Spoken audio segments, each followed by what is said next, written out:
On June 16, 1959, George Reeves, America's Superman, was found dead in his bedroom. The police said Reeves took his own life almost immediately, but the evidence didn't line up. Multiple shots were fired, witness statements didn't match, and details from the scene raised questions that never really went away. George Reeves played the man who was invincible, but in real life, his death is still one of Hollywood's most unsettling mysteries. Welcome to Real Scandals, the truth behind Hollywood's darkest stories. In 2006, Hollywoodland told the story of George Reeves, but in a fictionalized account surrounding his life and, more importantly, his death. Ben Affleck starred as the aforementioned Reeves in the film Hollywoodland. The movie tells the story of a fictionalized detective named Louis Simo, played by Adrian Brody. Simo investigates the Reeves case, but the real story is stranger than what Hollywood produced. Before he ever put on the cape, George Reeves was a legitimate working actor. Born George Kiefer Brewer, he trained at the Pasadena Playhouse and worked steadily in films throughout the 1930s and 40s. He wasn't a household name, but he was doing what actors dream of, staying employed. He even appears in Gone with the Wind, a small role, but a reminder that Reeves was part of real Hollywood, long before television made him famous. But then television changed everything. In 1952, Reeves was cast as Clark Kent and Superman in The Adventures of Superman. The show became a phenomenon. Kids worshipped him. Parents trusted him. Reeves didn't just play Superman. He became a symbol. He did appearances. He played the role for children in real life. And he understood what it meant to be Superman to a generation of kids. But fame has a dark side. The more beloved he became, the harder it was for anyone in Hollywood to see him anything except as Superman. Directors didn't see George Reeves, they only saw Superman. Reeves began to worry he'd never escape the role. He turned down public appearances in costume. He tried to break out, but the offers weren't coming, and the ones that did come often felt like a step down. By the 1950s, friends and colleagues noticed he seemed frustrated, financially strained, and increasingly depressed. Not because he hated Superman, but because he couldn't escape Superman. And that pressure sits right underneath everything that happened next. Act 2. Tony Mannix and Hollywood Power. Around the time George Reeves bought a home in Benedict Canyon, he entered a relationship that placed him in the orbit of Hollywood's most dangerous kind of influence, the people who fixed problems. Reeves began an affair with Tony Mannix. Tony was married to Eddie Mannix, an MGM executive widely known as a fixer, the kind of man studios relied on when scandals threatened careers, money, or reputation.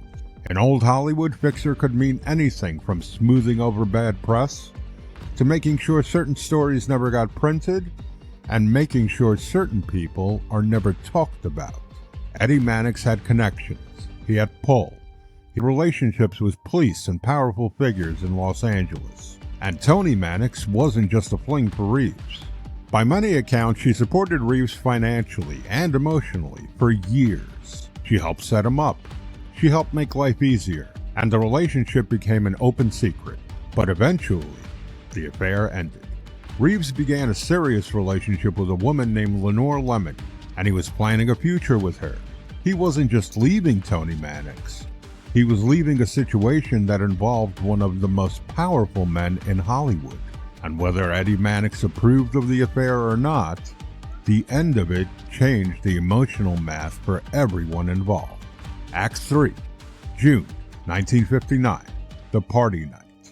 Here's where the story stops being a tragedy and starts feeling like a true crime case. On the night of June 15th and into the early morning hours of June 16th, 1959, a small gathering was taking place at Reeves' home at 1579 Benedict Canyon Drive. Inside the house were George Reeves, his fiancée Lenore Lemon, Robert Condon, a writer and friend, And later, two visitors arrived, William Bliss and Carol von Ronkel. Accounts describe drinking, tension, a party that ran late. At some point, Reeves went upstairs to bed. Not long after that, Bliss and von Ronkel arrived, late-night visitors bringing more alcohol and more energy into a house that was already on edge. Downstairs, the mood stayed loud. Upstairs, Reeves reportedly came down angry, complaining about the noise at the time. He had meetings the next day, and he didn't want the chaos continuing in his house. Witnesses described arguing, and at least one account suggests Reeves was already irritated with Lenore Lemon that night, that their relationship had become volatile, full of fights and dramatic blow-ups. Eventually, Reeves went back upstairs. Then, a gunshot. The group rushed up. George Reeves was found naked on his bed, dead from a gunshot wound. And here's the part that has haunted this case for decades. They didn't call it a murder scene. They didn't treat it like a complicated death. The conclusion was locked in fast. George Reeves had taken his own life. Act 4. The evidence that doesn't fit. If Reeves killed himself, you'd expect certain things to be clear. But details from the scene raised problems right away. First, reports indicate 3 shots were fired that night, yet witnesses claimed they only heard 1. Second, the gun had reportedly no identifiable fingerprints. Third, there was no note. Fourth, Reeves had bruises on his body that were never fully explained. Fifth, Reeves was found fully nude but had been fully dressed less than a minute earlier when the guest said he came downstairs angry. Sixth, the fatal bullet was found in the ceiling, suggesting his body would have fallen forward and not backward. And seventh, there was no gunshot residue found on Reeves's hand, which suggests he never fired the gun. And then there's the physical scene details that keep showing up in discussions of the case. The fatal shot shell casing was found under Reeves's body, a detail investigators could never fully explain, including reports of additional bullet holes discovered later, and bullets recovered from places that suggest more happened in the room than a clean single shot. Even if you believe Reeves was depressed, and he may have been, the scene doesn't read like a straightforward taking of your own life. It reads like something that got simplified. Act 5. Theory 1. Reeves took his own life. Let's be fair. The theory that Reeves took his own life exists for reasons that aren't exactly insane. Reeves was under pressure. He was typecast. His career felt stuck. He worried about money. He worried about aging out. And he was in a relationship that by many accounts could be explosive. That combination can create a dark mental place. But this theory has to answer the physical questions. Why would there be no indications of multiple shots? Why no fingerprints? Why the strange placement of the shell casing? Why was the gun found on the floor in front of him? Why bruises? Why was he naked?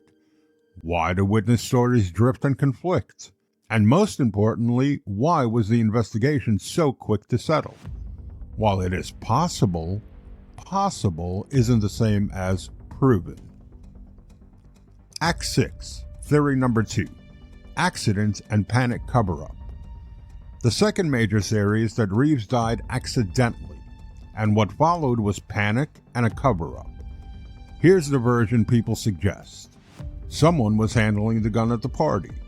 There was horseplay, a heated moment, or an alcohol-fueled argument. A shot went off. Reeves was hit, and suddenly everyone in the house had a problem, bigger than any of them could handle. Because if George Reeves died in an accident, every person present becomes part of the story, and potentially part of a scandal. A quick ruling benefits everybody. It closes the questions, it contains the mess, it keeps names out of the headlines. The accident theory tries to explain why the witness accounts don't feel clean, because in that version, people are lying to protect themselves. The issue is, it still has to explain the bruises, the reports of multiple shots, and the strange evidence detail. Accident is plausible, but it also opens the door to something much worse. Act 7, Theory 3, Murder. The third theory is the one that makes people uncomfortable because it suggests something old Hollywood was very capable of: making problems disappear. If Reeves was murdered, there are two big questions: motive and power. One of the motives that always comes up is the Tony Mannix connection. Reeves ended the affair. He moved on. He was engaged to Lenore Lemon. And Tony Mannix, by many accounts, was devastated. But Tony Mannix wasn't just any woman in Hollywood. She was married to Eddie Mannix, a fixer, a man with influence, a man with the kind of connections people whisper about, because whispering is safer.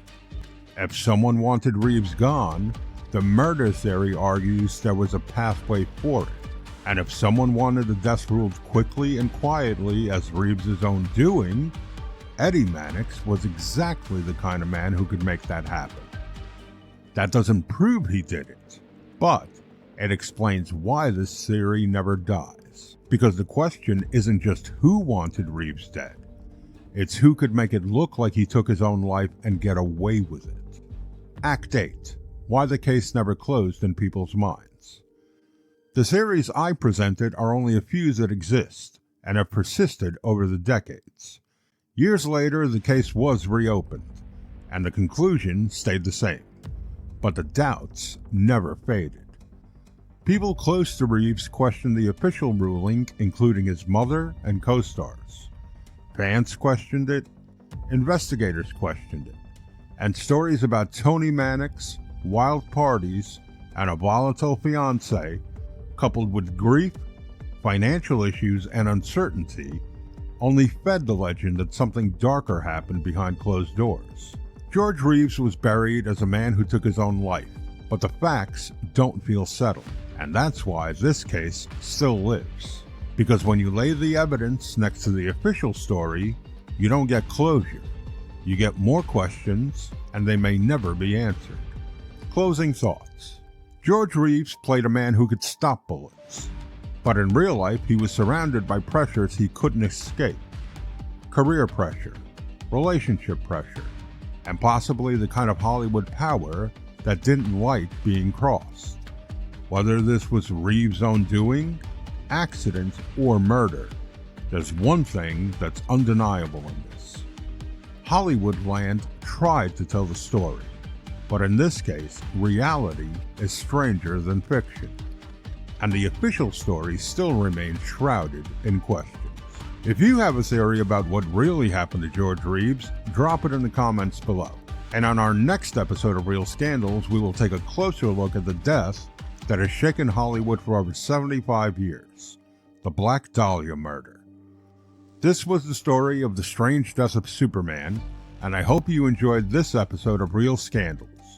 As a reminder, I upload several new episodes weekly, and please join the Real Movie Discord. The link is in the description, and if you haven't yet, please like and subscribe for future videos. I'm Teacher Eddie, and this has been Real Scandals.